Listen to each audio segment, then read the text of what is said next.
Dr. Wana boleh start? Okay, dah boleh mula? Okey. Bismillahirrahmanirrahim. Alhamdulillahirabbil wassalatu wassalamu ala asyrafil anbiya'i wal mursalin wa ala alihi wa sahbihi ajma'in. Rabbi shrah li sadri wa yassir li amri wahlul 'uqdatam min lisani yafqahu qawli. Amma ba'd. Assalamualaikum warahmatullahi wabarakatuh. And good morning to all. Jadi alhamdulillah saya selaku moderator dan juga pengusilah pada kali ini untuk slot kedua Dr. Wan Nur Hazlina Wan Yusof akan menjadi moderator untuk sesi perkongsian webinar OYC ataupun online yang penuh competition. Okey, tajuk untuk sesi yang kedua ini ialah Entrepreneur Begins Here Financial Management. Jadi sebelum saya memperkenalkan penceramah kita pada hari ini Cik Halim, saya just nak throwback lah dengan apa yang telah kita semua dengar dalam webinar pertama tadi kan, bagaimana nak menjadi seorang usahawan Muslim yang berjaya kan zaman milenial. Jadi memang itulah yang sepatutnya kita tahu dan kita mulakan, kita terapkan untuk dapatkan satu mindset macam mana nak jadi seorang usahawan Muslim yang berjaya kan. Jadi bila kita dah ada satu mindset yang jelas apa-apa yang kita mulakan dalam perniagaan insya-Allah halal, berkat jadi kita akan jauhi daripada segala unsur-unsur yang boleh menghilangkan keberkatan dalam perniagaan kita. Seperti yang Dr. Anas sebutkan juga tadi, supaya kita terapkan sifat-sifat Nabi SAW dengan 4 tu sidik, amanah, tabligh, fatanah dalam perniagaan.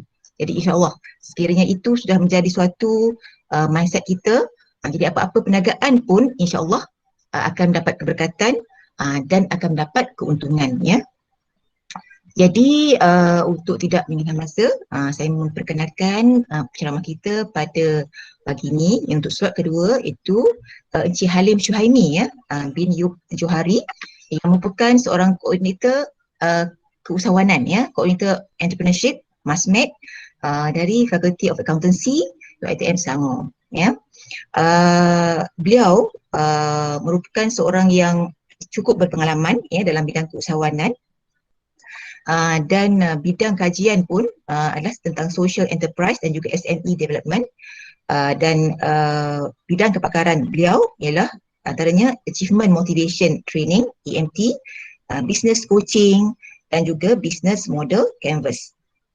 Dan di Fakulti Perkawanan Encik Halim mengajar subjek Fundamentals of Entrepreneurship ETR 300 dan juga Accounting Information System AIS 615 dan antara penulisan beliau yang diterbitkan di jurnal ataupun artikel jurnal beliau ialah Students and Women Entrepreneurs Collaborations in Social Enterprise Program at UiTM Malaysia. Jadi memang suatu yang cukup sesuai lah kita panggil pakar untuk berkongsi dengan kita pada hari ini tentang pengurusan kewangan untuk usahawan, terutama sekali usahawan muda macam pelajar-pelajar sekalian. Jadi dan antara seminar dan juga kursus-kursus yang pernah dihadiri oleh beliau antaranya ialah Third UNESCO EPEID Meeting on Entrepreneurship Education, Entrepreneurship Techno-Count Program, SME Business Counselor Training and Certificate Program MASMED, Building Technology Ventures Wadwani Foundation dan juga Biz Counselor Program InScan. Okey, so saya just nak lontarkan ataupun lontarkan satu patah Inggeris lah yang mengatakan sometimes it's not about the money but rather the process of managing the money. Jadi ia kenalah dengan tajuk webinar pada kali ini kerana ramai yang bila niaga tu nak duit kan, tapi bagaimana nak uruskan duit kita tu. Jadi ramai yang fikir nak buat keuntungan macam mana, tapi macam mana nak manage keuntungan tu. Jadi untuk tidak menyingkirkan masa, saya terus menjemput penceramah kita Encik Halim Syuhaimi untuk menyampaikan webinar beliau. Okey, dipersilakan Cik Halim. Bismillahirrahmanirrahim. Assalamualaikum. Terima kasih kepada Dr. Wan, moderator kita pada pagi ini. Seterusnya, terima kasih juga kepada UiTM dan pihak UiTM Terengganu dan pihak penganjur yang sudi menjemput saya pada pagi ini untuk berkongsi sedikit sebanyak tentang pengurusan kewangan dalam perniagaan. Saya difahamkan ini adalah satu program realiti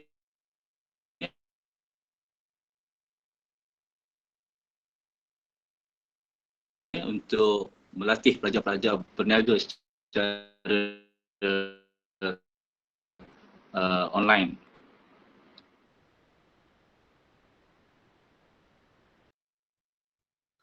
Terputus-putus Cik Alim.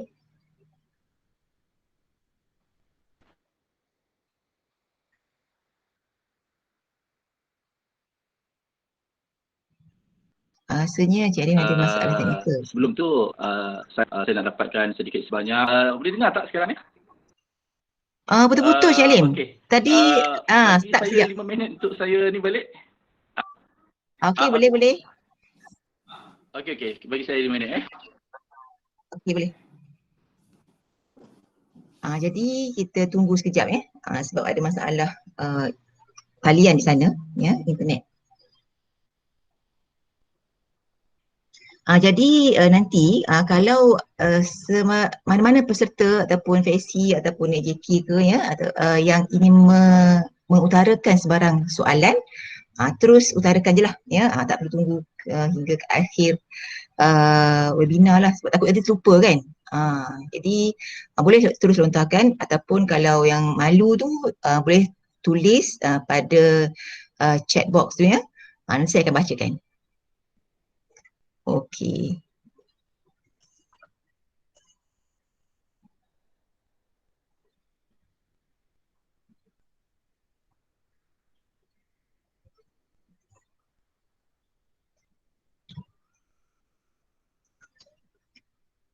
Rata-rata kat sini dah berapa lama berkecimpung dalam perniagaan? Wan Anis Nasuha tadi rasa macam ada nak share kan? Mana Wan Anis Nasuha? Ya, saya. Tadi nampak dalam chat tu ada nak kongsi tapi tak sempat kan, di ujung tak mungkin moderator pun tak terlepas pandang. Tadi ada nak share apa Oh tak, saya nak share yang berkaitan yang tajuk tadi tu. Yang berkat tu. Okey. Boleh ke share sekarang? Boleh. Sambil tunggu Cik Halim. Okey, saya rasa benda ni macam student-student patut tahulah walaupun saya student juga, tapi saya dulu pun berfikiran macam ni, macam tu. Okey, so saya rasa dulu saya fikir bisnes ni dia kata bisnes untuk ubah hidup kan. Okey, ni nanti kita Syamah dah masuk, nanti kita sambung balik Okey, terima kasih. Okey, boleh teruskan Cik Halim. Kali ni okey tak, Doktor? Sekarang okey jelas. Ya, jelas. Okey, baik. Okey. Okey, alhamdulillah. Okey, baik. Alhamdulillah. Sebelum tu saya nak dapatkan sedikit background kepada peserta-peserta pada hari ini.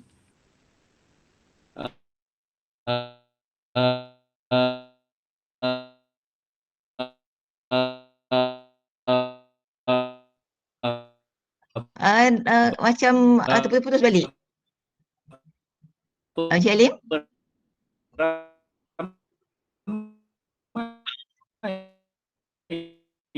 Yang telah Maksud Cik Halim pelajar ke? Peserta ke? Bilangan peserta? Sebab soalan tak berapa jelas. Ya, boleh dah. Okey, bilangan peserta kalau ikut pada senarai tu 30 orang, Cik Halim.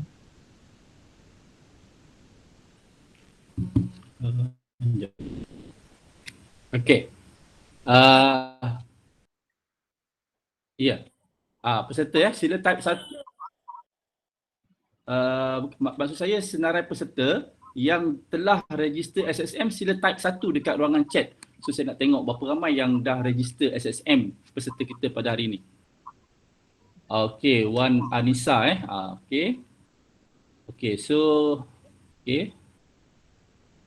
Okey, so rata-rata kebanyakan peserta ramai yang dah register SSM Okey. So sekarang ni terima kasih di atas maklum balas tu tadi.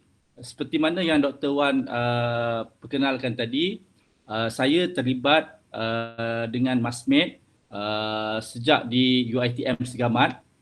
Ketika itu MASMED baru saja menukar nama daripada MEDEC kepada MASMED. Jadi cabaran saya pada masa itu adalah untuk membawa program seperti menubuhkan koperasi siswa, untuk menubuhkan untuk createkan perniagaan kepada student. Okay, kemudian saya berpindah ke Shah Alam. Di MASMED Shah Alam, saya memegang portfolio bahagian latihan dan juga modal insan. So dalam modal insan ni banyaklah program-program keusahawanan dan latihan-latihan keusahawanan yang saya terlibat secara langsung bersama pelajar. Jadi pada masa itu cabaran kita sebagai pensyarah MASMED ni ialah kita juga kena involve dalam bisnes secara langsung supaya kita dapat melihatlah apa permasalahan ataupun kita dapat go through the process, kita boleh faham the process. Jadi saya pada hari ini saya lebih nak bagi secara mudahlah, maksudnya bahasa mudah, bagaimana kita nak menguruskan perniagaan kita. Kita nak pengurusan kewangan tu tadi. Okey, boleh kita kongsikan slide tadi. Okey, jadi dalam bisnes mungkin Rustia boleh tunjukkan slide yang awal tu. Okey, jadi So dalam bisnes kita ada banyak pilihan sebenarnya. Kita ada banyak pilihan. Kita boleh pilih untuk menyimpan wang dalam bank, kita melabur dalam saham, ataupun kita melabur dengan cara kita invest dengan membuka perniagaan. Okey, jadi bermakna apabila kita involve dalam perniagaan, kita dalam masa yang sama juga kita ingin melihat bagaimana bisnes tadi berkembang, bagaimana bisnes itu generate income. Jadi kalau kita tidak ada sistem kewangan yang bagus, macam mana kita nak melihat perkembangan bisnes kita? Sebab biasanya sesebuah perniagaan itu kita akan ukur prestasi sesebuah bisnes tadi berdasarkan berapa keuntungan yang di-generate dalam bisnes. Dan yang kedua, kita nak tengok juga perkembangan, bagaimana kita wang yang kita generate tadi, macam mana wang yang kita generate tadi dapat menghasilkan pulangan. Jadi dalam konsep ini mungkin ada peserta-peserta kita, sebelum tu saya nak tengoklah background anda semua. Pelajar yang daripada fakulti hotel perhotelan, sila type 2. Nak tengok peserta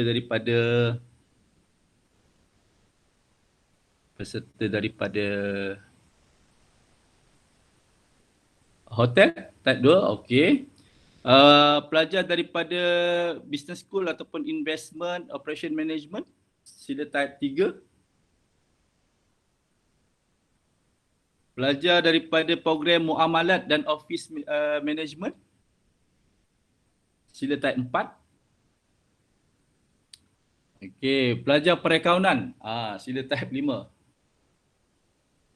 Okey, so kita ada juga pelajar perakaunan. Okey, so saya rasa pelajar perakaunan ni mungkin dia dah mungkin biasalah apa yang saya nak ceritakan ni. Sebab saya pun pensyarah perakaunan Okey. Kat mana kita nak tengok slide tadi supaya saya boleh cerita sikit. Slide tu boleh nampak ke slide tu? Nampak kepentingan perusahaan kewangan ni. Nak mulakan daripada first slide ke?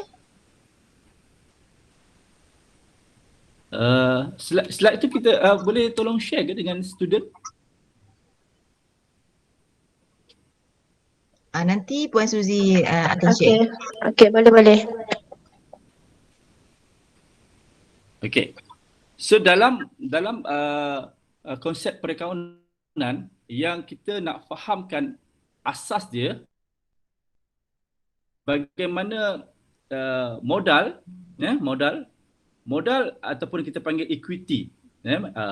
So apabila kita nak menjalankan sesuatu perniagaan, kita akan memerlukan modal. Jadi modal ni dia ada dalam dua bentuk, sama ada dalam bentuk tunai ataupun dalam bentuk aset. Jadi modal yang modal yang nyata lah, termasuk juga lah kepakaran dan sebagainya. Tapi pada asasnya modal ni berapa banyak tunai yang kita gunakan untuk memulakan perniagaan dan berapa banyak aset yang kita bawa masuk secara langsung untuk kita menguruskan perniagaan. Jadi kadang-kadang ada setengah hanya melihat modal itu adalah berapa wang yang dibawa masuk ke dalam perniagaan. Jadi contoh, sebagai contohlah kita nak memulakan perniagaan online. Kita nak memulakan perniagaan online, kita ada produk. Kita produk ataupun kita menjadi ejen kepada produk-produk. Jadi kalau kita nak menjadi ejen jualan, mungkin kita kena beli scan stok. Jadi wang permulaan untuk kita membeli stok-stok itu, mungkin itu adalah modal tunai yang kita bawa masuk ke dalam perniagaan. Kemudian mungkin kita ada laptop yang kita gunakan untuk tujuan online business. So kita kena nilaikan berapa nilai semasa laptop tersebut. Okay, katalah value laptop itu 2,000, modal tunai kita pun 2,000. Jadi bermakna 4,000 itu adalah modal kita ataupun equity kita. Sebab dalam sesuatu perniagaan, dia mesti dibiayai. Okay? Aset dalam perniagaan sama dengan equity campur dengan liability. Aset sama ada dalam aset semasa ataupun aset tetap. Jadi sekarang ni bila kita memulakan perniagaan, modal, kalau kita tengok dekat mana saya tak nampak slide yang di-share. Puan Suziani boleh macam mana? Slide tu ada. Nak tengok slide yang kita share tu. Puan Suzy boleh slideshow tak slide tu? Sebab saya nampak tapi dia dalam Puan Suziani, boleh tunjukkan slide. Slide tu ada tapi dalam bentuk apa? Dia punya susunan tu banyak. Bukan dalam slideshow. Saya dah present slide lah tadi. Tapi dalam bentuk apa? Slide, bukan slideshow kan? Ataupun saya nak kongsikan boleh? Dalam bentuk slideshow. Okey. Saya kongsikan ke Puan Suzy nak kongsikan? Okey. Okey, tadi kita cerita tadi kepentingan tadi kita nak kena faham tentang equity ataupun modal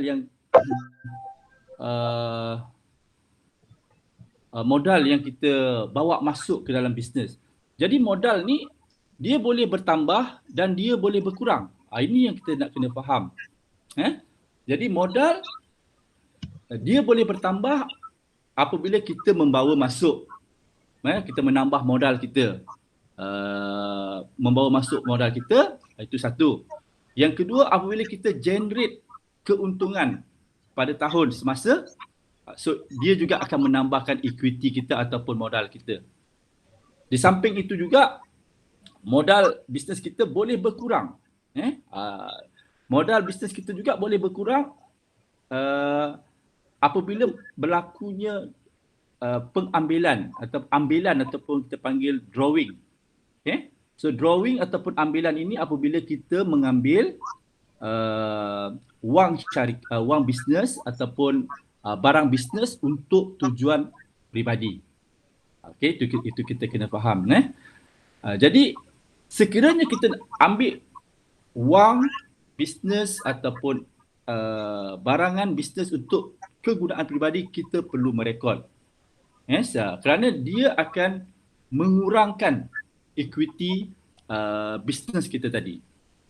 So jadi dalam sesuatu bisnes dia mesti dibiayai sama ada oleh pemilik, kita owner bisnes, ataupun dibiayai oleh pihak yang ketiga. Sebab tu dalam persamaan perakaunan kita kata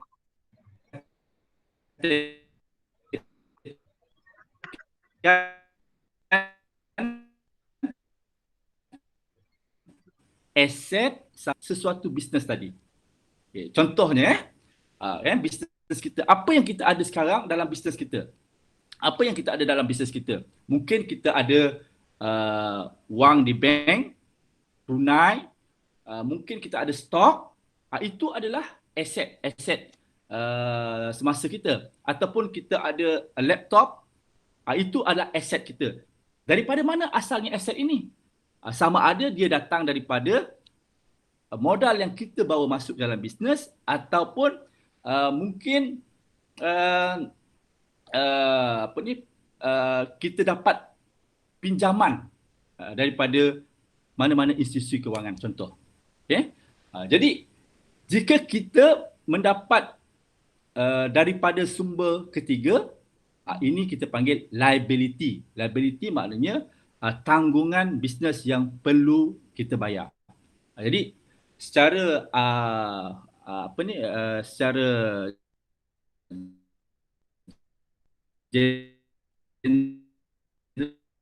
generalnya, secara mudahnya, setiap ataupun setiap aset perniagaan, ekuiti perniagaan dibiayai oleh datangnya daripada pemilik ataupun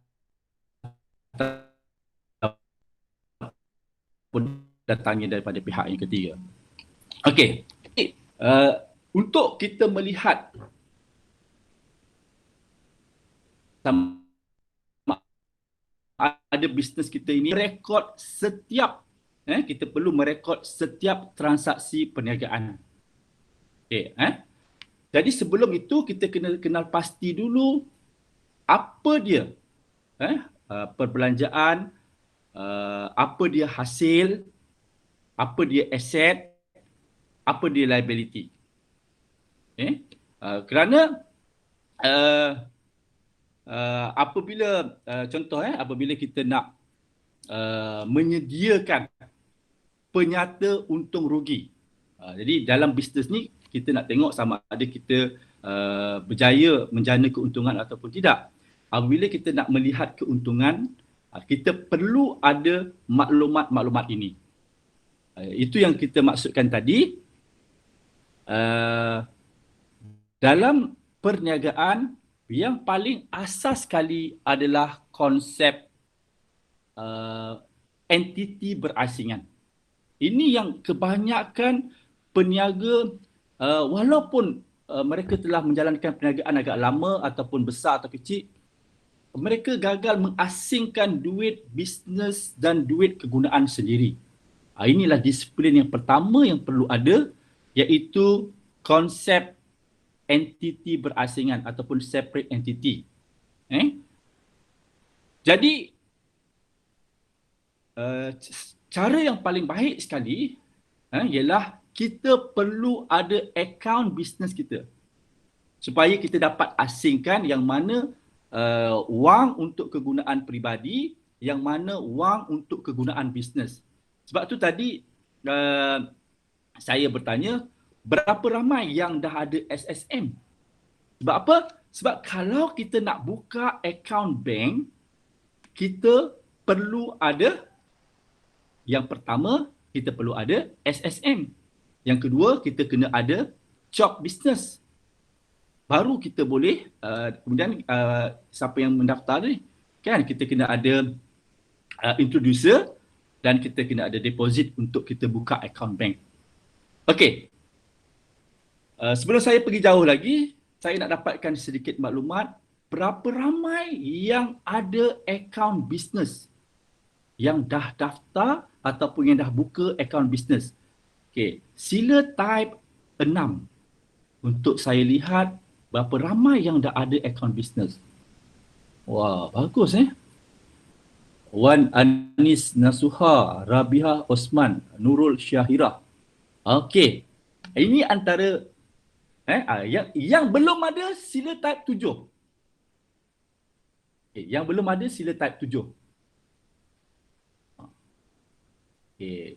Jadi maknanya masih ramai lagi yang belum ada account business. Jadi saya nak ceritalah. Saya nak cerita kenapa kita kena ada account business.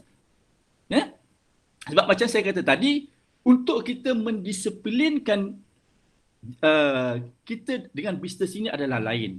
So kalau kita menggunakan akaun personal kita, akaun bisnes dalam satu akaun yang sama, macam mana kita nak menguruskan ataupun nak mengenal pasti perbelanjaan-perbelanjaan. Jadi bila kita tengok bank statement tu, lebih mudah kalau kita menggunakan akaun bisnes. So macam saya kata tadi, bila kita sekarang ni agak mudah kalau kita nak buka account bank kalau nak buka account bank sekarang ni agak mudah. Dalam masa 2 jam ke 3 jam kita dah boleh ada kita punya account bank. Okay? Jadi antara bank-bank yang mudah untuk kita buka, kita boleh guna Maybank, CIMB. Tapi sekarang ni Maybank lah paling banyak orang menggunakan akaun Maybank ni. Jadi kena faham juga yang tu kan. Jadi apa yang perlu ada untuk buka akaun bank tadi? Kita perlu ada sijil SSM dan kita kena ada COP business. So kita bawa pergi bank, kalau ada yang introducer lagi mudah lah. So kita registerkan, buka akaun business. So dia akan ada nama, dia akan menggunakan nama yang kita registerkan dalam SSM. Jadi bila katakan kita nak buat perniagaan, orang minta nombor akaun, dia lagi menampakkan lah kan. Lebih profesional lah. Okey, KPL. So kalau tengok kat situ,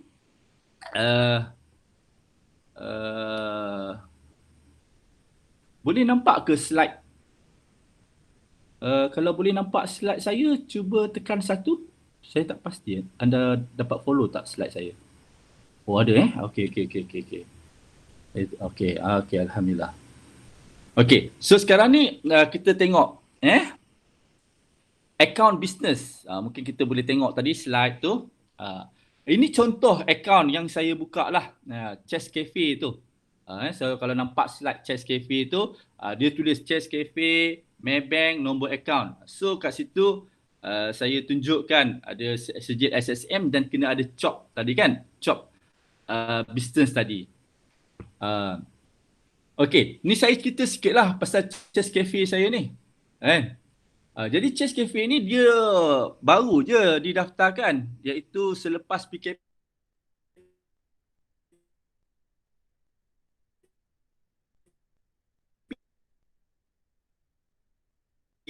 sekitar bulan Julai. Sebelum saya buka Chess Cafe, saya minat dalam aktiviti ni. Jadi kalau kita nak buat bisnes, kita paling bagus kita kena minat. Yang kedua, kita kena ada knowledge dalam bisnes kita. Kalau ada dua-dua ni, lagi baguslah kan.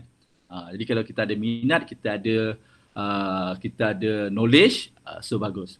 Jadi sebelum PKP, saya menjalankan bisnes ataupun akademi catur lah, maknanya untuk melatih budak-budak bermain catur, handle event, buat chess tournament, jual chess equipment. Tapi bila PKP, cabaran dia tak boleh buat event, tak boleh lagi nak mengajar catur kat sekolah-sekolah. So akademi tu tak dapat berjalan. Jadi untuk orang kata nak memulakan ni, saya create lagi satu SSM. Saya makeover akademi tu menjadi cafe. Maksudnya waktu siang dia berfungsi sebagai cafe, waktu malam dia menjadi kelas. So nanti boleh tengok lah, boleh google lah nak tengok tu. Okey, jadi ceritanya saya nak cerita ialah tetapi apa yang dulu tak sama dah dengan apa yang berlaku sekarang. Contohnya dulu masa saya daftar SSM, kita kena pergi ke pejabat SSM. Tapi sekarang ni kita boleh buat through online je. Jadi sebab itu pentingnya kita kena involve benda ni baru kita nampak mungkin perubahan-perubahan berlaku. Kalau saya cerita 3 tahun dulu mungkin dah tak sama dengan apa yang berlaku pada hari ini. Kan? Begitu juga dengan kita nak buka bank account tadi. Sebab sekarang ni dalam perniagaan sekarang kita perlu ada satu sistem supaya duit masuk dan duit keluar kita boleh nampak dengan jelas lah. Jadi kat situ macam saya kata tadi, kenapa pentingnya akaun bisnes, kerana kita nak asingkan ataupun kita nak elakkan kita mengguna duit bisnes untuk kegunaan peribadi. Kerana ini yang berlaku. Ramai peniaga secara sedar ataupun tidak sedar telah merompak wang daripada bisnes mereka sendiri. Kan? Bunyi macam kasar sikit kan? Yalah kita ingat ni duit saya, duit bisnes saya boleh guna yalah. Tak. Dia tidak begitu. Kalau begitu maknanya kita tidak akan dapat melihat perkembangan bisnes kita. So kita Cik kena Alim, ada sorry Cik Alim. So ada beberapa isu.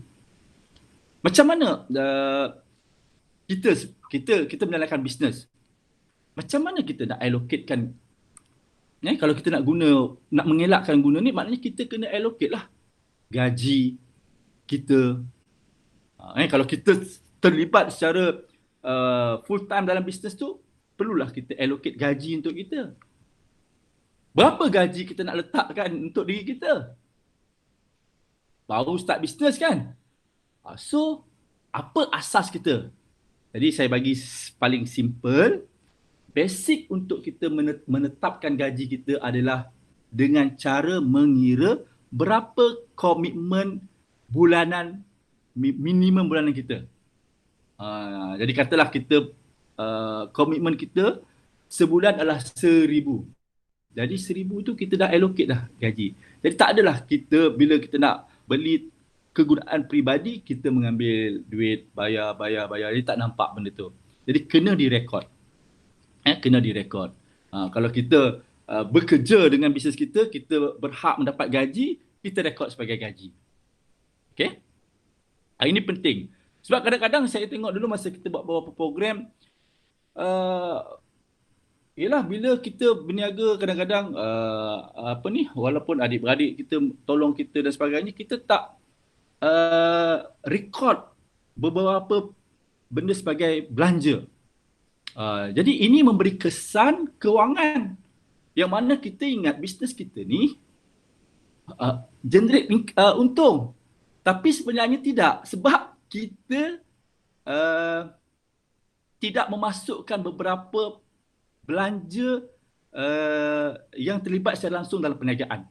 Saya bagi satu contoh. Terutama bisnes online.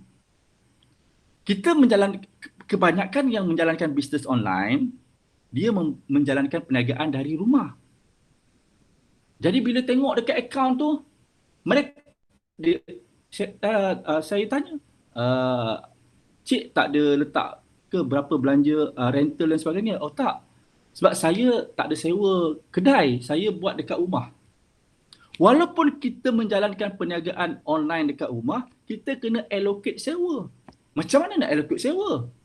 Kita kena tahu berapa square feet yang kita gunakan untuk tujuan bisnes.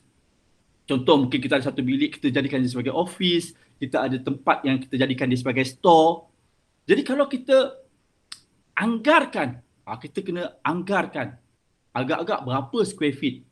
Kan? Katalah keluasan rumah tu 1,000 square feet, 200 square feet kita guna untuk bisnes online. Kita nak letak stok ke, nak buat tempat office ke dan sebagainya. Jadi kita kena estimate berapa rental sewa rumah kita. Dan daripada 200 square feet tadi, berapa allocation? Kalau 200 square feet bahagi 1,000 square feet, mungkin 20% lah kan? So 20% daripada rental tu perlu kita allocate sebagai sewa. Okay, kalau anda faham apa yang saya cerita tadi, type 2. Cik Halim? Cik Halim? Okay. Okay, ada soalan kat sini. Kalau guna akaun bank, sekejap saya nak cuba respon soalan ni. Kalau guna akaun bank yang sedia ada, boleh ke? Sebab saya belum register. Boleh. Tetapi jangan dicampurkan dengan perbelanjaan peribadi. Mungkin yang contoh, anda tak register SSM lagi. Mungkin anda boleh bukalah satu menggunakan personal account, gunakan akaun Maybank. Untuk yang ni, untuk peribadi mungkin guna CIMB dan sebagainya. Kita nak transaksi dalam bank itu yang bisnes satu. Jangan kita yang kita pergi withdraw duit, pergi minum, kan? Kita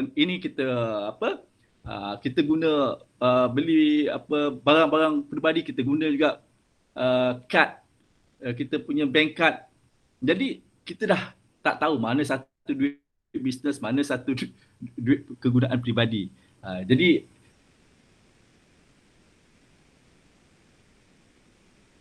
kalau yang tak ada kan, macam saya kata tadi, lebih baik kita ada akaun bisnes sendiri supaya kita boleh melihat daripada akaun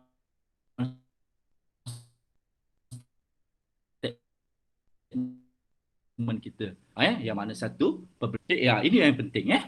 Yang kedua tadi, kita cerita tadi pasal perbelanjaan. Okey, sekiranya sebelum ini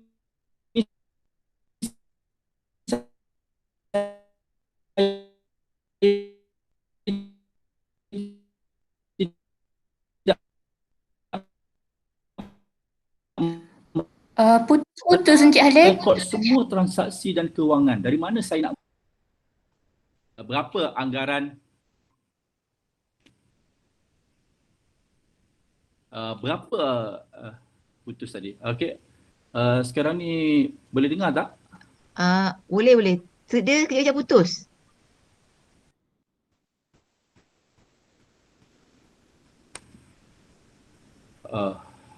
Okey. So sekarang ni okey, sekarang dah jelas ya. Okay, terima kasih yang tolong responkan. Jadi saya nak respon pada soalan tadi, sekiranya saya tidak merekod semua transaksi dan kewangan, daripada mana saya nak mula untuk merekod?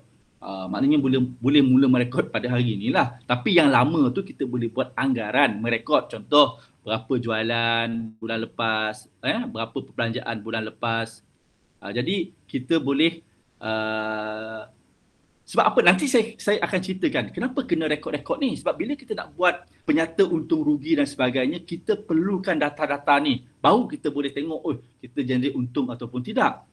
Jadi kalau kita tidak merekod daily transaction, weekly transaction, jadi agak sukar untuk kita nak kenal pasti apa dia perbelanjaan, apa dia hasil yang kita dah dapat. Okey. Sebelum tu, lepas daripada slide tadi tu, saya nak share sikit tentang tabung keusahawanan siswa. Tabung keusahawanan siswa. Jadi, bagi pelajar-pelajar yang mungkin perlukan modal, biasanya bila kita perlukan belikan stok lah, ready stock. Ini biasa untuk trading lah. Contoh macam hari raya dah dekat. Sometimes barang-barang kita tak boleh nak ambil on credit sebab kita mungkin tak ada lagi track record yang bagus dengan supplier misalnya. Jadi mungkin kita perlukan pinjaman daripada pihak ketiga ataupun financial assistance daripada pihak yang ketiga. Macam saya kata tadi. Jadi salah satu yang option yang kita ada ialah tabung keusahawanan. Pernah dengar tabung keusahawanan siswa? Sila type 1. Siapa yang pernah dengar tabung keusahawanan siswa? Sila type 1.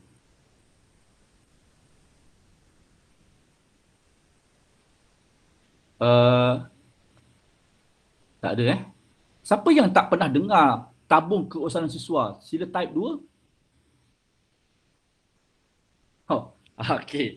So kira okey lah saya share ini. Sebenarnya untuk pelajar-pelajar UiTM, kita ada tabung yang kita panggil tabung keusahawanan siswa, iaitu pinjaman mudah tanpa faedah yang berjumlah RM500 hingga ke RM3,000.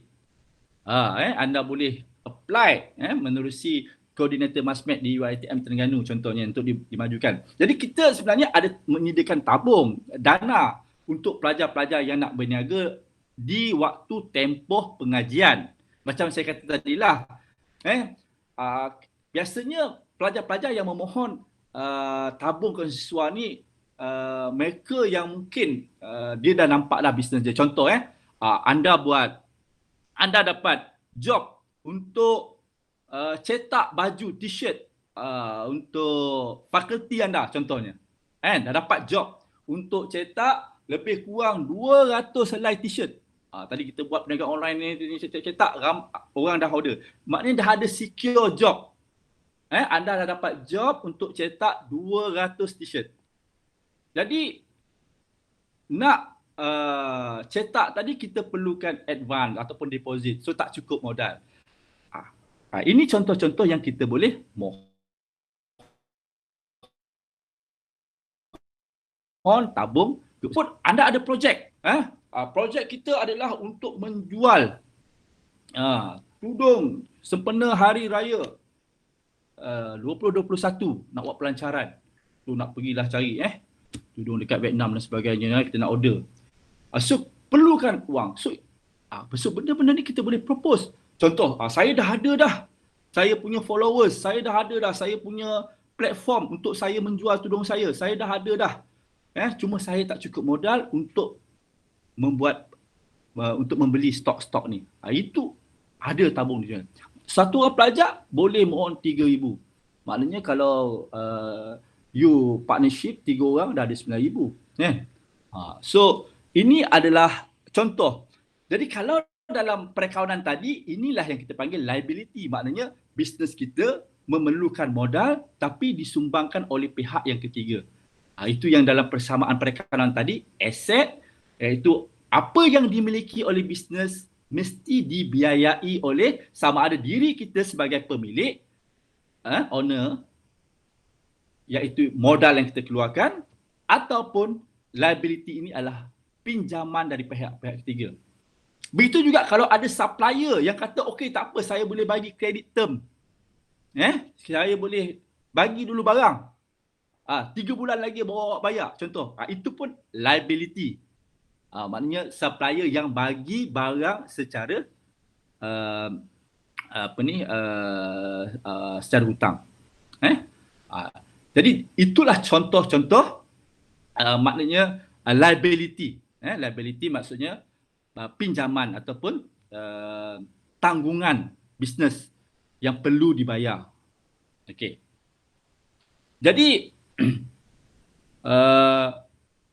untuk perniagaan ni saya suka cerita benda yang very practical lah, benda yang simple untuk mereka yang mula nak menjalankan perniagaan, ada 2 benda yang basic macam tadi kan awak kata sebelum ni saya tak ada merekod.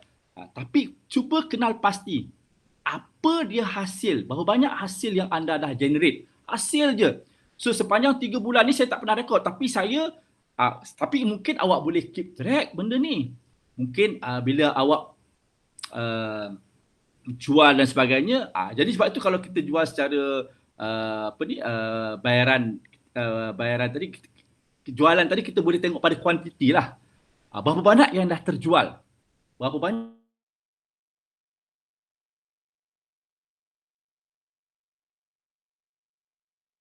yang kita dah terjual. Kemudian belanja. Perbelanjaan ni dia ada 2 Satu belanja yang terlibat secara langsung lah, ataupun kita kata kos barang yang kita jual.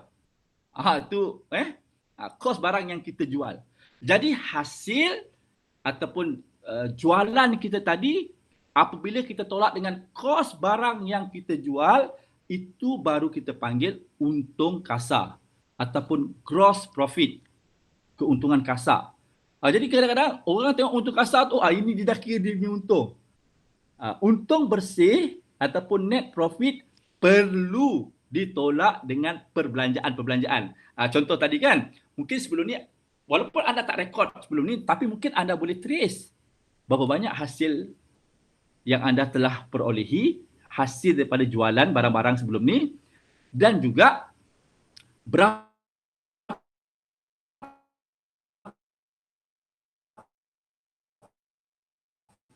kos belian kan, invoice tadi. So daripada invoice tadi lah kita boleh track berapa banyak barang yang kita telah beli. Kalau katalah kita dah beli katalah awak nak jual Cokoja kan, kita dah beli, kita beli daripada ejen, ejen jual 2 karton misalnya, kita ada 100 barang. So kat situ kita dah boleh track dah. Kalau kita dah jual 500, berapa kita punya hasil? Berapa kos tadi?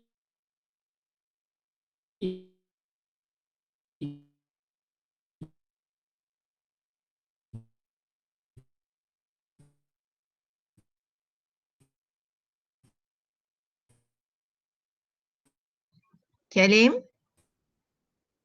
Terputus-putus lah.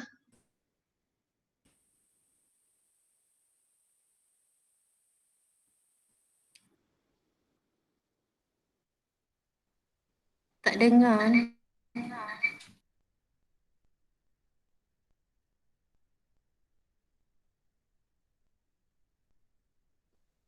Cik Alim? Ada masalah dengan internet lagi tu?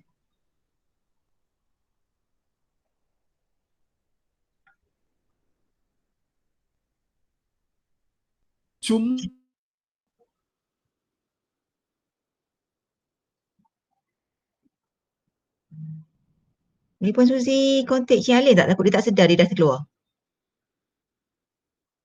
Okay, sekejap ya. Okey. Sorry semua ya. Ada masalah teknikal ini. Cik Alim? Okey ke? Okey, minta maaf. Ya. Okey. Okey, minta maaf Keluar. putuslah saya pun. Itulah. Dia tiba-tiba dia hilang Okey, sekarang cantik sebab saya nampak dia punya slide tu. Okey. So sekarang tadi yang kita cerita tadi, hasil pendapatan yang kita terima atau yang akan diterima. Hasil daripada aktiviti. Jadi hasil ni ada hasil utama. Hasil utama ni maknanya aktiviti utama kita lah, hasil yang kita dapat. Ada juga mungkin hasil-hasil lain yang kita perolehi bukan daripada hasil utama. So belanja tadi macam saya kata adalah apa saja yang kita bayar untuk membolehkan kita menjalankan perniagaan itu, sama ada secara langsung ataupun secara tidak langsung. Kalau yang langsung tadi kita nampak lah kan, macam berapa kos barang yang kita beli, ataupun transportation. Yang tidak secara langsung tadi, yang macam saya cerita pada peringkat awal tadi, sewa, upah, kan? Dia kadang-kadang benda ni yang kita miscalculate. Sebab bila kita miscalculate belanja, kita akan tengok dalam kita punya penyata untung rugi tu untung. Jadi kita nak tahu untung yang sebenar, kita kena pastikan semua kos-kos yang terlibat secara langsung tak langsung mesti dimasukkan dalam perkiraan. Okey. Pada peringkat awal untuk pelajar-pelajar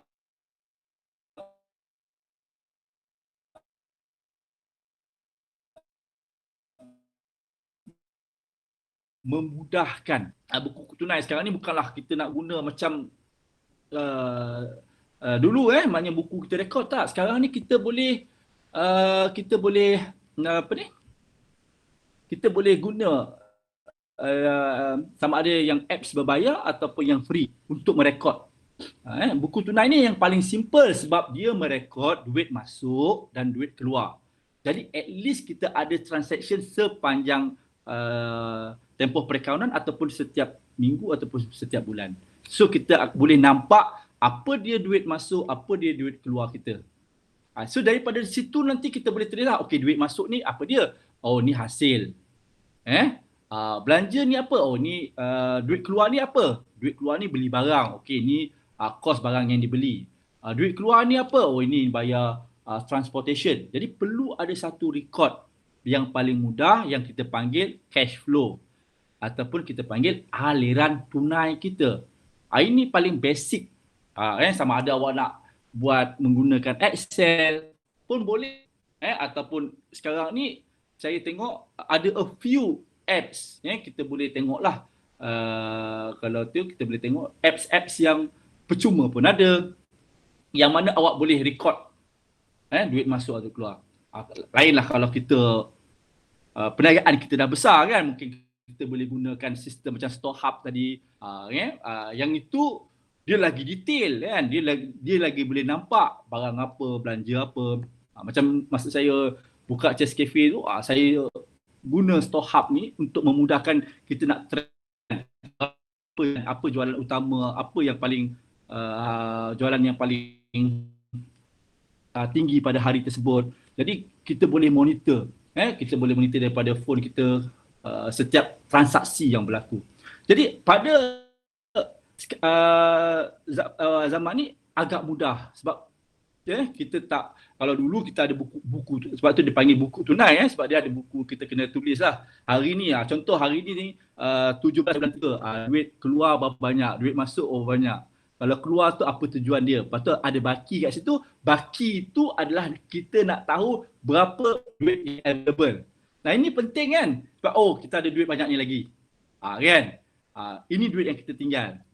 So buku tunai adalah cara kita nak menguruskan tunai kita. Sebab dalam bisnes ni pengurusan tunai sangat penting. Tunai ni kita ibaratkan macam petrol lah. Kalau untuk kereta tu petrol. Kalau petrol, tak kira lah kereta besar ke, kereta kecil ke, kalau petrol tak ada, dia tak boleh jalan. Kan? Walaupun awak buat kereta besar ke, kereta kecil ke, bila petrol tak ada, tak boleh jalan. Itu juga dengan tunai. Tunai ni kalau bisnes besar, bisnes kecil, bila dia mengalami masalah tunai, bisnes tak boleh berjalan. Sebab tunai ni kita perlukan untuk apa? Nak bayar sewa, nak bayar gaji pekerja, kan? Kita nak bayar kita punya kepada pembekal. Bayangkan kalau kita gagal bayar gaji pekerja, sebulan, 2 bulan, mereka mungkin berhenti. Macam mana operasi nak berjalan? Kan? Kalau kita ambil barang daripada pembekal, kita gagal membayar, mereka akan stopkan bekalan. Kalau kita gagal bayar utility, mungkin elektrik dipotong, telefon tak boleh berfungsi dan sebagainya. Jadi sebab itu dalam bisnes tak kira besar atau kecil, pengurusan tunai sangat penting. Jadi kita kena sentiasa aware dengan tunai yang kita ada. Kan? Sebab tu kita perlu tahu ini sebagai owner lah. Sebagai owner kita kena melihat benda ni. Kita kena monitor tunai kita kena jaga dengan baik. Okey. Seterusnya kita nak tengok penyata kewangan. Penyata kewangan macam saya kata tadilah. Penyata kewangan kita nak tengok keuntungan sebab ni saya lebih suka cerita benda yang simple yang mudah untuk kita faham. Jadi penyata untung rugi ini ialah kita nak laporkan hasil belanja dan untung rugi bersih untuk sesuatu tempoh perakaunan. Tempoh perakaunan ni kita refer pada tempoh 1 tahun kita menjalankan perniagaan. Okey. Jadi dalam 1 tahun kita merekod, kita akan tutup akaun kita untuk kita kenal nak tahu berapa keuntungan yang kita generate pada tahun tersebut. Saya jelaskan tadi, apabila kita tahu, kita pasti apa kita punya hasil, apa kita punya belanja, semudah untuk kita untuk kita nak kenal pasti sama ada kita menjana keuntungan atau tidak. Macam saya explain awal tadi, prestasi untuk bisnes, dia salah satu ukuran dia ialah dengan lihat berapa keuntungan. Kita boleh tengok dari segi profit margin kita yang kita generate. So kita boleh bandingkan dengan tahun sebelumnya. Okay, kita tengok pada next slide.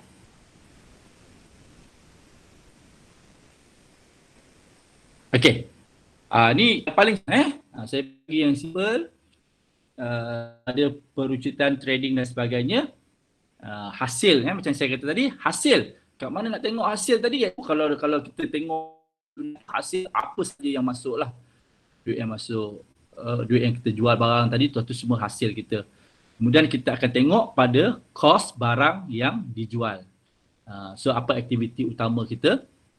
So kat situ kita boleh tengok lah apa kos barang yang dijual. So dekat situ adalah untung kasar kita dan kita akan kita akan campurkan dengan lain-lain hasil. Mungkin kita ada dapat hasil daripada perkhidmatan yang kita buat dan sebagainya. Jadi untung kasar tadi kita akan campur dengan lain-lain hasil sebelum kita tolak dengan perbelanjaan. So perbelanjaan ini yang saya kata tadi, kita kena berhati-hati, jangan sampai kita calculate perbelanjaan yang sebenar. Salah satu perniagaan. Jadi macam saya kata tadilah, walaupun kita berniaga di rumah, kalau katalah kita tak masukkan rental, tiba-tiba kita dapat menyewa kedai untuk membuat perniagaan. Jadi kita akan melihat satu perbelanjaan yang ketara. Sebab sebelum ni kita tak pernah pun nak allocate dalam bisnes kita. Tiba-tiba kita dapat kedai, kita nak start ni, tiba-tiba kita kata, kenapa dulu kita buat bisnes untung, sekarang ni agak susah sikit sebab masa tu overhead dah tinggi. Sebab masa kita mula-mula berniaga dulu, kita tak masukkan all these expenses ke dalam bisnes kita. Okay, jadi saya rasa walaupun anda tak ada latar belakang kaungan, tetapi daripada apa yang saya terangkan tadi, mungkin dapat sedikit sebanyak idea macam mana nak melihat keuntungan yang sebenar dalam bisnes kita. Jadi ini baguslah untuk saya difahamkan, anda sekarang ni tak menjalankan perniagaan secara online. Jadi anda tahu kan berapa sebenarnya untung bersih. Untung kasar tu mudah aja, berapa banyak barang yang, berapa kos barang kita beli. Tapi kita tengok untung bersih, itu yang lebih penting. Okey, seterusnya boleh kita kongsi. Ini untuk perkhidmatan. Okey, perkhidmatan ni tak ada masalah kan. Kita ambil hasil perbelanjaan je. Sebab dia tak ada kos barang yang kita beli.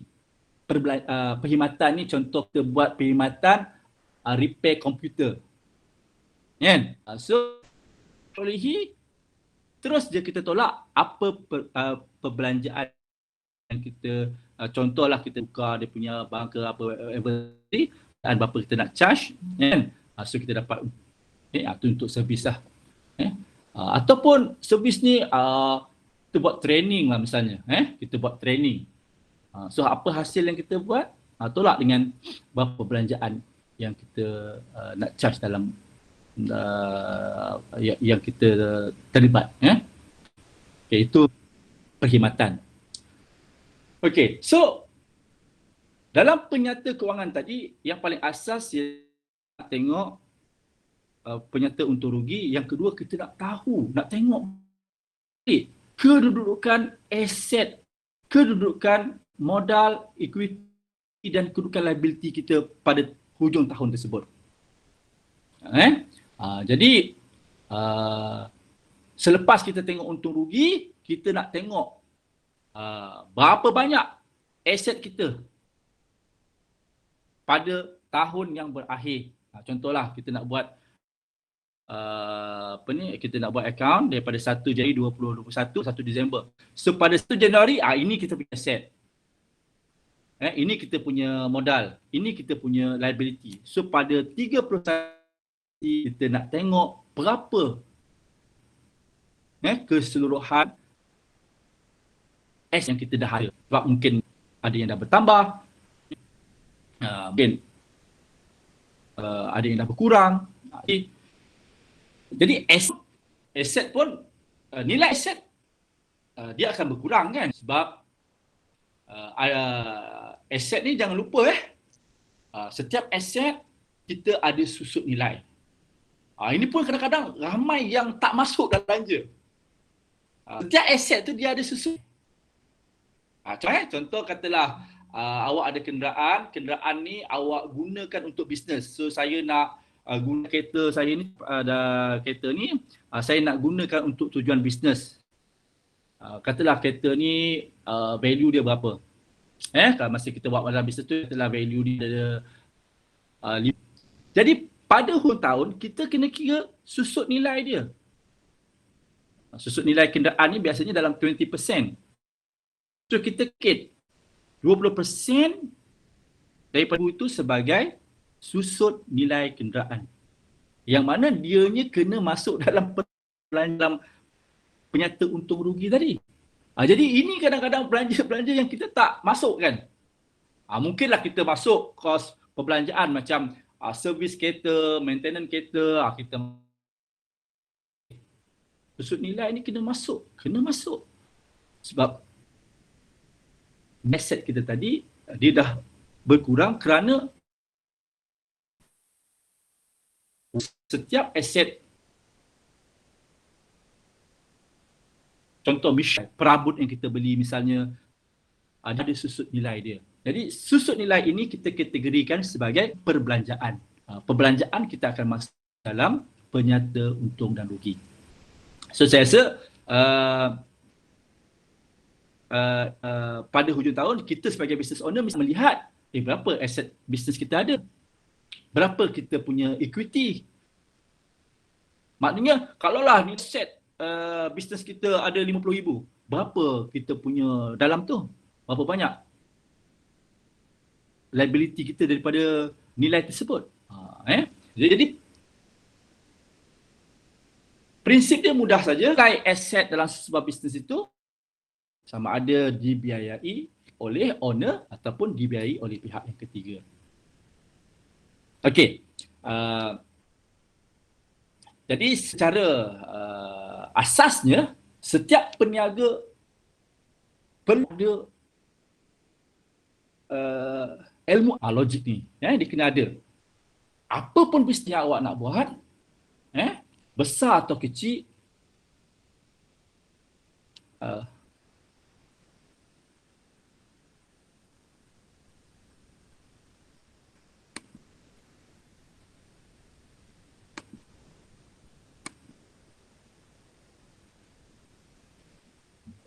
Kenapa Cik Alim?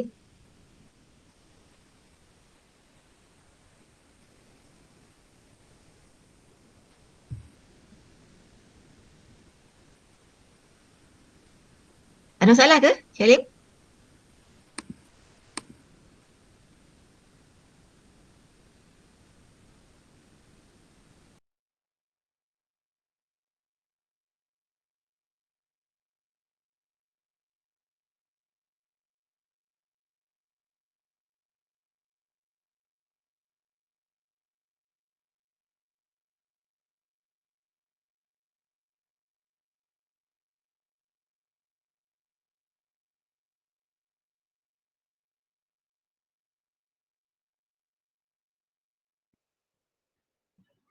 Nampaknya Cik Alim ada masalah lagi dengan internet.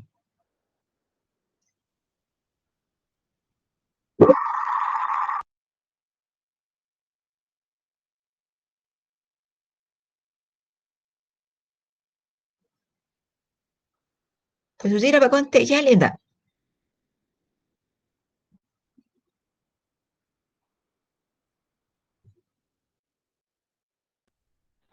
Tak ya, saya kontak Cik Alim. Okey, terima kasih.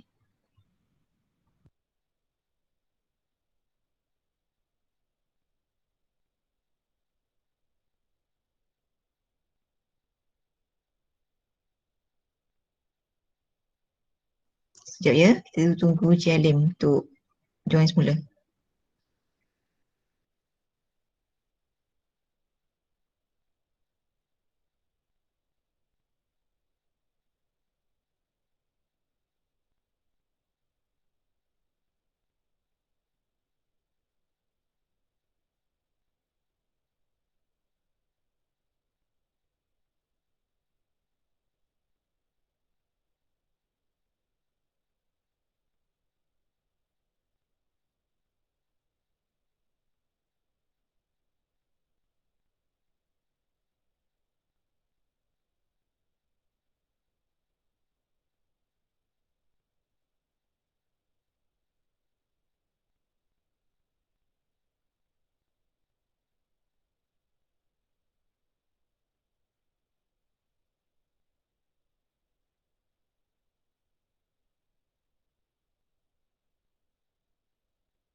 Okey, Encik Halim sedang nak masuk balik ya. Tunggu sekejap. Okey, terima kasih.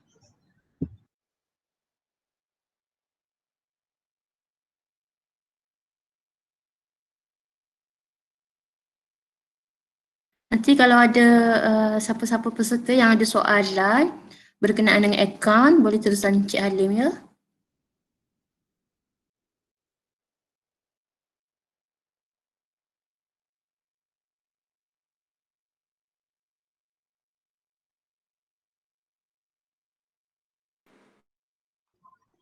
Okey Cik Halim.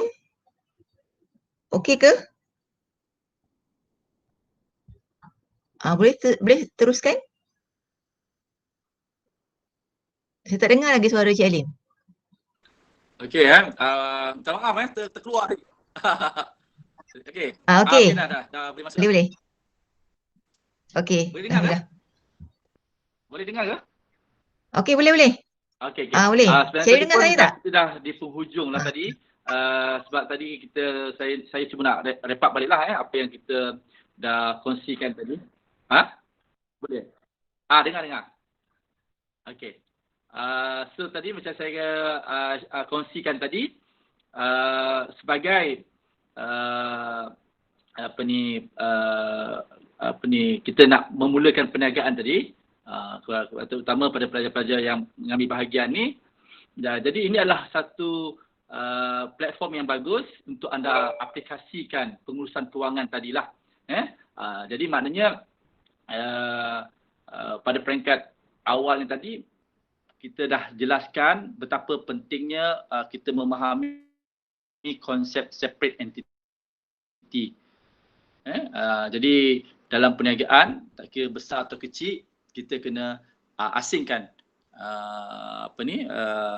wang bisnes dengan wang kegunaan peribadi. Okay, jadi untuk tujuan itu tadi kita disarankan untuk membuka akaun bisnes. Kalaupun kita tak ada akaun bisnes, kita kena ada satu akaun khusus untuk transaksi yang melibatkan bisnes kita.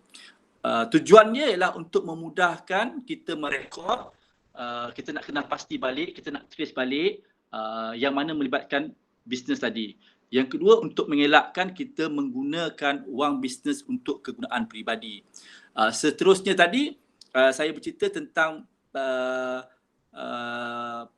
perlunya kita merekod transaksi tunai kita untuk kita monitor aliran tunai dalam bisnes kita.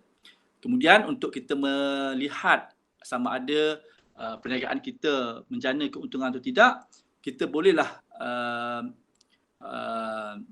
menyediakan penyata untung rugi dengan cara melihat balik apa dia hasil yang kita jana, apa dia perbelanjaan ataupun belanja untuk kita membeli barangan tersebut dan juga perbelanjaan yang terlibat.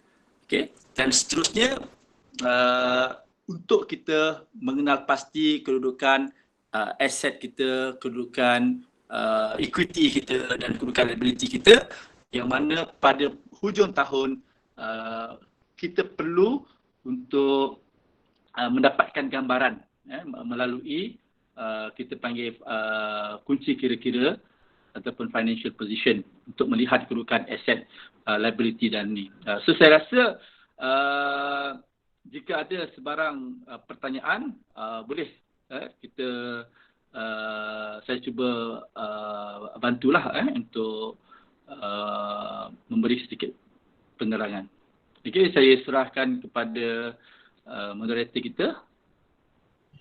Okey, terima kasih Encik Alim ya atas penyampaian yang cukup banyak manfaatnya ya kepada kita bagaimana untuk menguruskan kewangan ya setelah bergelar sebagai usahawan. Sebab pengurusan kewangan ni adalah salah satu elemen yang amat penting ya dalam sebarang perniagaan yang kita lakukan ya. Jadi boleh saya dengar dapatkan soalan daripada peserta atau mana-mana FAC? Ada tak sebarang soalan? Mungkin sepanjang perniagaan dilakukan ni ada masalah dan perlu kepada penyelesaian, boleh minta pandangan daripada Encik Halim lah. Ada tak?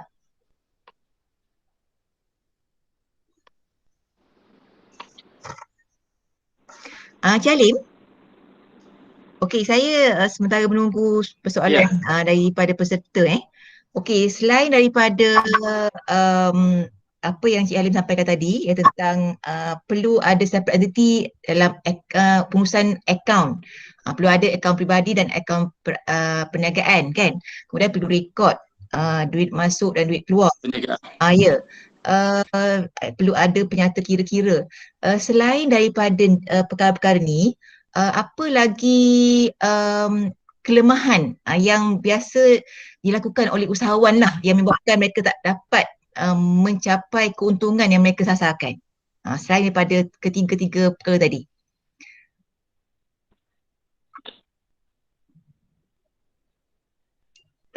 Jelas tak Cik Halim? Okey, salah satu perkara yang selain daripada tu selain daripada pengurusan kewangan tu yang kita tengok yang banyak mengganggu operasi sebuah bisnes ialah pengurusan stok. Jadi kita gagal untuk kerana sebab bila kita tidak dapat menguruskan stok dengan baik, dia akan mengganggu operasi perniagaan. Contoh macam kita terutamalah kalau kita dalam sektor pembuatan. Dengar tak? Dengar Cik Halim, dengar. Putus ya? Jelas, ya. Okey, pengurusan stok ya. Doktor? Okey, dengar. Ya, dengar. Saya dengar. Jauh Terengganu. Kami di sini jelas. Assalamualaikum. Boleh dengar ke? Assalamualaikum. Dengar Cik Halim. Kita dengar. Oh, dengar Dengar. Okey, jelas Okey. Macam saya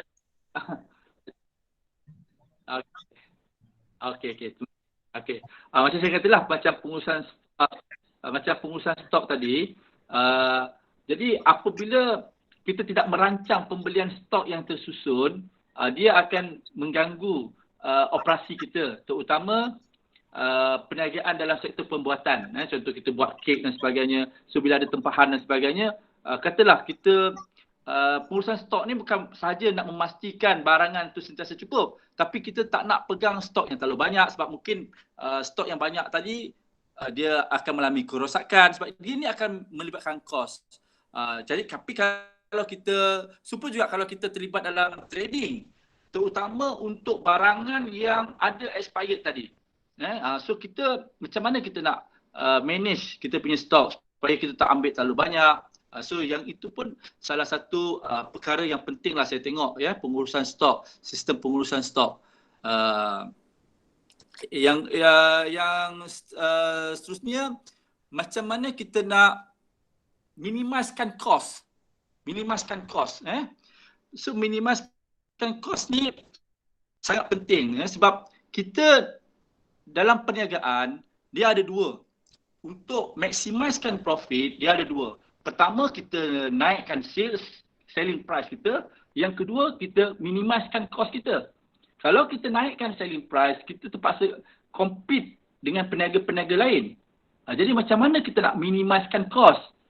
So ini adalah beberapa perkara yang kita sebagai usahawan kena lihat. Contoh, kadang-kadang sebab itu apabila kita nak buat pembelian, kita kena rancang dan kita kena buat ada study comparison supplier mana yang boleh membekalkan pada harga yang baik. So ini pun penting kemudian mungkin juga kalau macam saya tengoklah kalau katakan kita kita boleh beli barangan ni secara kita pukal. Contoh kalau kita ada kawan-kawan kita yang terlibat dalam industri yang sama, mungkin kita boleh beli stok tu secara in group. Itu pun salah satu cara untuk minimizekan kos barang. Sebab kalau kita beli barang dalam kuantiti yang sedikit, sudah tentu harganya mahal. Kalau kita nak beli, nak dapatkan murah, kita kena beli dalam kuantiti yang agak besar. Jadi perancangan atau networking ni sangat penting lah sebab itu adalah salah satu cara untuk kita maksimalkan keuntungan, iaitu kita kena fikir macam mana kita boleh minimizekan kos dalam keadaan tertentu. Okey. Okey, terima kasih Encik Alim. Okey, kita masih lagi menunggu soalan. Sekejap okey, peserta ada soalan tak? Senyap semua dah faham agaknya ni? Ada soalan? Okey Cik Alim, mungkin diorang malu-malu kot. Okey, mungkin soalan terakhir lah. Diorang sekarang ni dah berniaga Dah berniaga. Diorang dah berniaga, cuma kita minta wakil untuk ceritakan sikit. Okey, ada wakil? Boleh kongsikan pengalaman dulu? Okey, ada wakil nak cerita sikit. Saya nak tengok jugalah apa macam mana perjalanan. Boleh tak? Syahira, boleh Syahira? Nur Syahira? Saya. Okey, kenalkan perniagaan. Boleh ceritakan. Silakan. Okey, silakan. Perniagaan saya. Okey, saya tak jelas. Okey, teruskan. Ya, boleh. Saya meniaga makanan dengan keluarga saya semenjak waktu PKP. Okey. Semenjak balik ke rumah yang waktu first PKP kita quarantine tu, semenjak tu saya dah buat bisnes dengan family lah, dengan mak, dengan kakak. Okey, bagus. Bisnes ni saya buat food delivery untuk lunch food dengan untuk makan petang. Mostly kalau yang beli tu adalah orang-orang yang bekerja. Dekat area mana tu ni? Saya di Selangor. Dekat area mana tu awak buat perniagaan tu? Selangor kat mana? Selangor ni area mana? Area Puncak Alam, Subang, Saujana, Shah Alam. Tapi kalau Shah Alam dengan KL saya ada ejen 2 orang. Okey. Tapi kalau saya akan ambil kawasan Puncak Alam, Mero, Kapau. Okey. Okey, so banyaklah cawangan ataupun coverage lah untuk perniagaan tersebut. Okey, Cik Alim nak tanya apa? Awak ambil kos hotel ke? Saya ambil kos sains komputer. Kos apa? Sains komputer, Cik Alim. Sains komputer. Bagus. Bagus. Kita jual nasi dah bagus. Okey, lepas tu macam mana boleh dapat idea tu? Macam mana dapat idea tu? Idea ni sebenarnya dah lama dah sebab family saya memang bisnes. And then bisnes makanan, mula-mula kami cuma jual makanan ringan macam keripik pisang, keripik keladi macam tu. And then kakak punya idea sebabkan during MCO Okay. kan macam kedai cepat tutup kan. So orang yang bekerja ni tak boleh nak beli makanan lepas waktu bekerja. Okay. Sebab tu kami buatnya lunch food dengan buatnya makan petang and then deliver kat diorang. Okay. Macam mana cara awak mengira kos barang tu, barang jualan? Sebab bila kita nak set kita punya selling price, okay, contoh bila ni kita nak tengok kan, bila awak nak meniaga makanan tadi, apa basic yang awak gunakan untuk set awak punya harga jualan? Setkan harga basic Macam mana awak tentukan harga jualan tadi? Tentukan harga jualan tu based on bahan contoh kan? mentah yang kami beli. Okey, jadi maknanya awak kena melakukan costing lah pada peringkat awal, betul? Betul. Okey. Okey. So apa perkiraan yang awak ambil kira bila awak nak melakukan costing tu? Okey, kalau macam kos yang bahan mentah semua tu kita nampak lah. Apa kos-kos lain yang awak ambil kira selain daripada kos secara langsung? Oh, kos secara langsung contoh dia macam kenderaan. Okey, kenderaan pun kita ambil kira jugalah. Okey, awak ambil kira tak dalam pengiraan kos tu? Ambil juga. Okey, okey. Lagi apa kos-kos yang awak ambil kira selain daripada kos transportation? Transport contohnya macam packaging tu kita pun akan kira juga kos tu. Packaging macam untuk stiker branding. Packaging tu mungkin yes, itu yang langsung lah. Ada tak awak ambil kira kos electricity? Electricity. Kos rental? Oh tak ada.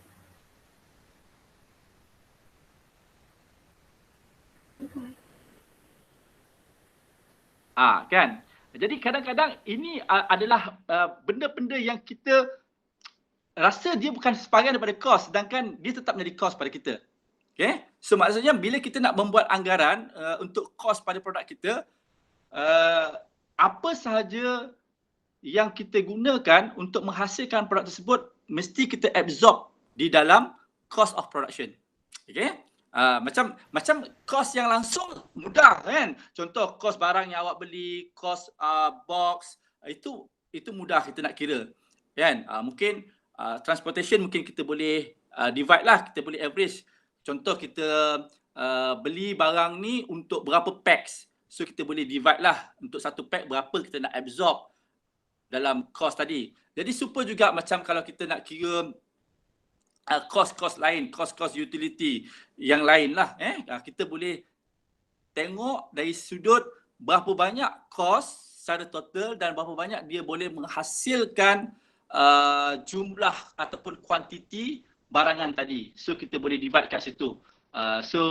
Bila kita dapat kos yang tepat, so baru kita boleh setkan kita punya selling price. Contoh berapa persen keuntungan yang kita nak jana daripada total cost yang kita dah kira. Jadi dia membantu kita untuk memastikan harga jualan kita ini tidak di bawah paras kos. Sebab kadang-kadang kita tak boleh letak harga jualan ikut berapa harga market. Kena ambil kira juga berapa harga kos kita. Kos upah awak ni awak masuk tak dalam tu? Kos upah gaji masuk. Kan? Masukkan sekali. Upah kita nak masuk tak kira? Masuk juga. Okey, berapa awak kira sejam kalau kos upah masa tu? Apa dia? Awak kira jam ke? Okey, itu betul lah. Kan? Contoh, untuk menyediakan makanan tu berapa orang yang terlibat, kan? Berapa rate per hour yang kita nak. Itu contoh-contoh itu contoh. Ya. Okey, terima kasih Nurul. Okey, sama. Mungkin ada yang lain, bisnes lain yang boleh share? Mungkin ada satu lagi. Perkongsian daripada peserta berdasarkan pengalaman lah. Kan, pengalaman, real experience. Ada lagi tak? Dia orang kena sebut nama baru berani cakap. Faris Ataupun Zulkifli. bisnes yang buat sekarang ni, ada tak apa-apa yang Ya saya. Faris Zulkifli. Okey, boleh ceritakan perniagaan apa yang Faris buat sekarang ni? Sekarang ni saya gambaran dari nak segi buat recording tu? laptop dengan Okey, makanan. silakan. Okey, silakan Faris. Okey, teruskan Faris. Faris kau siapa? Sains dan komputer. Sains komputer. Sains komputer juga. Ramai sains komputer ni yang terlibat dengan bisnes. Okey. Semula perniagaan apa? Saya jual laptop dan makanan. Okey. Jadi awalnya saya start jual laptop habis SPM sebab tak ada benda nak buat kan. Okey. Tapi macam mana tak? Jual laptop ni kurang sangat keuntungan sebab dalam sebulan tu boleh jual dalam satu laptop je sebulan. Okey. Boleh lah dalam satu laptop tu dapatlah untung 100 tapi macam sikit sangat. Okey. So jadi saya nak start buat makanan pula. So bila saya kira balik keuntungan saya dapat daripada jual makanan lagi banyak daripada jual laptop sebab makanan kan selalu orang beli kan. Betul. Dan sekarang pun disebabkan PKP, disebabkan demand dah makin naik, laptop dah sampai naik harga dan saya punya supplier pun dah kehabisan stok. Jadi nak tak nak saya terpaksa macam tinggalkan kerja laptop ni dan memang fokus buat makanan. Okey. Faris berniaga kat mana tu? Berniaga kat mana? Tinggal kat mana? Kat rumah je. Kat mana? Rumah kat mana? Dekat Alustar Kedah. Oh, Kedah. Okey, Cik Alim boleh tanyakan soalan? Okey, macam makanan yang awak jual tadi, berapa margin keuntungan ni daripada okey, sebelum tu apa jenis makanan yang awak jual? Kek buah. Okey, kek buah so maksudnya kek buah tu yang awak buat lah ke ataupun ambil trading ke ataupun awak yang buat kek tu? Yang mana tu? Buat sendiri tapi kalau macam tempahan banyak kek sangat. Kek buah tu awak buat sendiri ke ataupun awak okey buat sendirilah. Okey, biasa kalau kita buat sendiri berapa margin keuntungan dia? Margin dalam berapa margin keuntungan kek buah tu yang awak dah kira lah berdasarkan apa yang awak kira? 10% lah yang saya boleh kata. Kat tambah semua kos, saya rasa keuntungan boleh dapat dalam 10%. Pentingnya, sebab apa pentingnya kita nak tahu margin tadi? Sebab bila kita ada margin yang tinggi, baru kita boleh lantik ejen untuk kita membantu kita menjual. Sebagai manufacturer ataupun pembuat, kita kena set satu margin yang tinggi. Satu margin yang tinggi supaya kita boleh share that margin kepada kita punya agent. Dengan cara itu baru kita boleh fokus kepada so dalam perniagaan ni kita kena fokus sama ada kita nak on buat sales ataupun kita nak fokus kepada buat produk. Kalau kita nak buat produk, maybe kita need agent kita yang do the marketing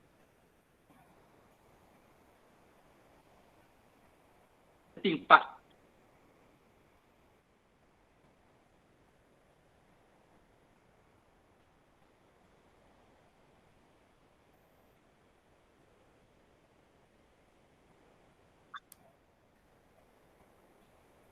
Putus-putus lah Cik Alim.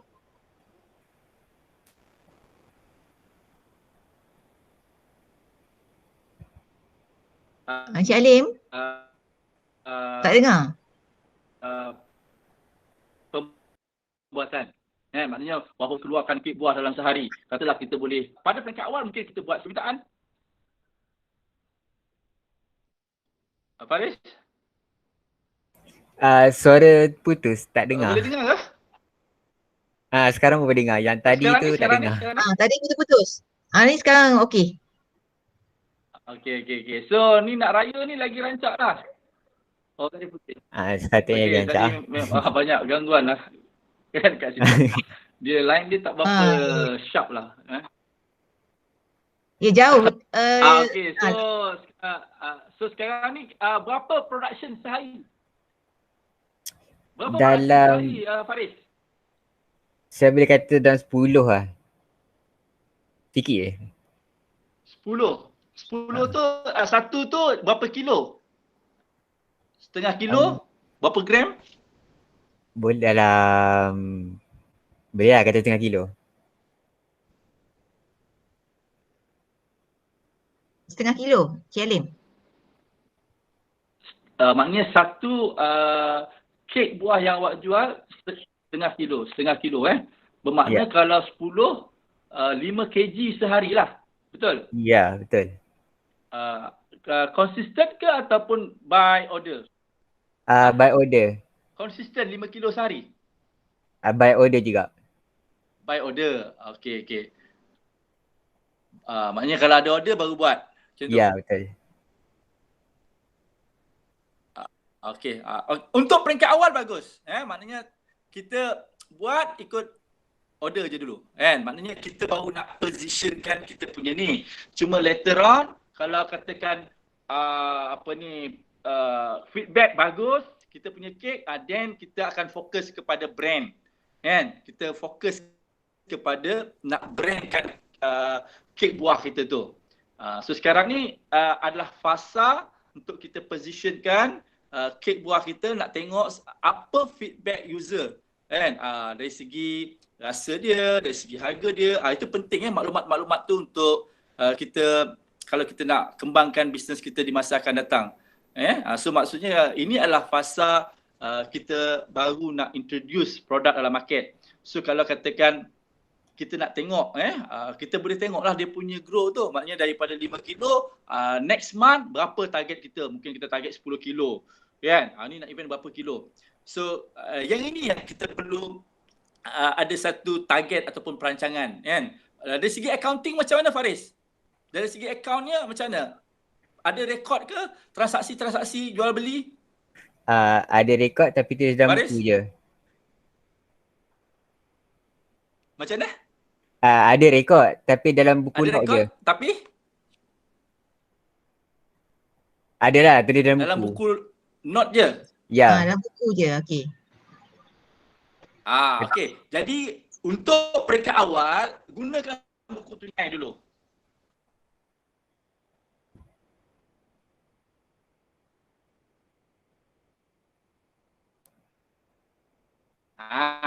Buku tunai maksudnya apa duit masuk, apa duit keluar, kenal pasti transaksi-transaksi tu. Kalau duit keluar, katalah hari ni beli barang, tulis beli barang apa.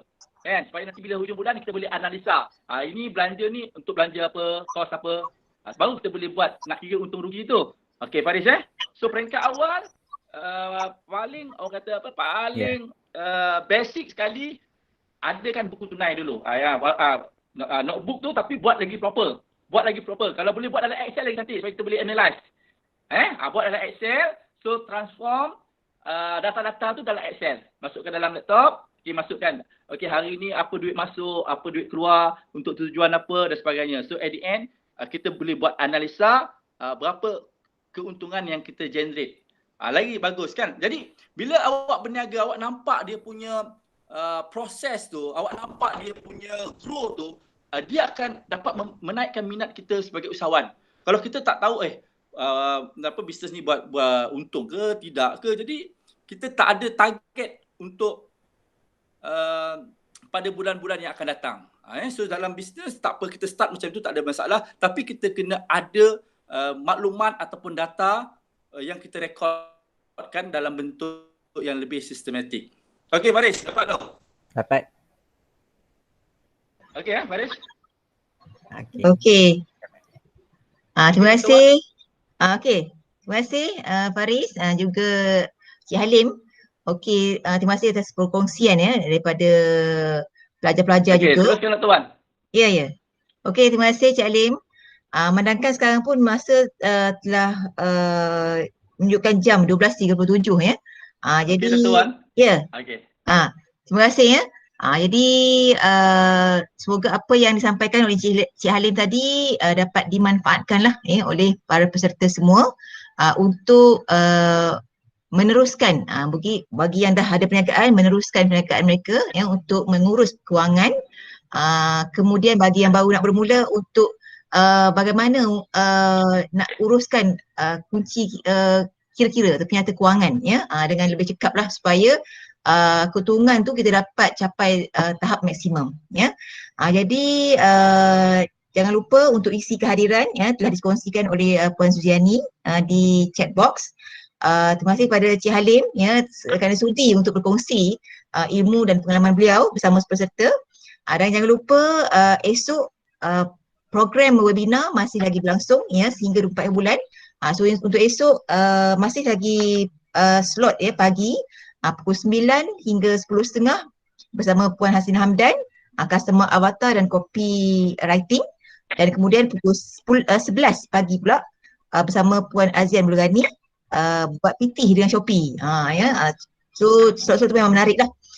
Jadi rasanya dengan itu kita tamatkan dulu webinar kita. Terima kasih Cik Halim kerana sudi berkongsi dengan kita. Nanti kita akan jemput lagi insya-Allah. Dan terima kasih kepada semua para peserta yang terus setia bersama kita. Mohon maaf lah kita ada masalah teknikal hari ni kan. Asyik terputus-putus. Tapi alhamdulillah kita mampu menamatkannya dengan baik. Terima kasih Doktor. Terima kasih Cik Halim. Dengan itu kita tangguh webinar kita dengan surah Wal-Asr dan tasbih kafarah. Assalamualaikum warahmatullahi wabarakatuh.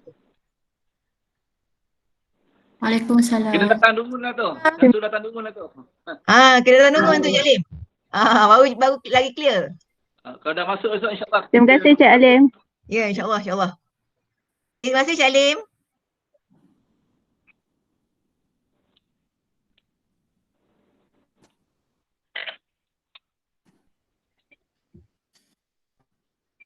Okey, terima kasih. Sama-sama.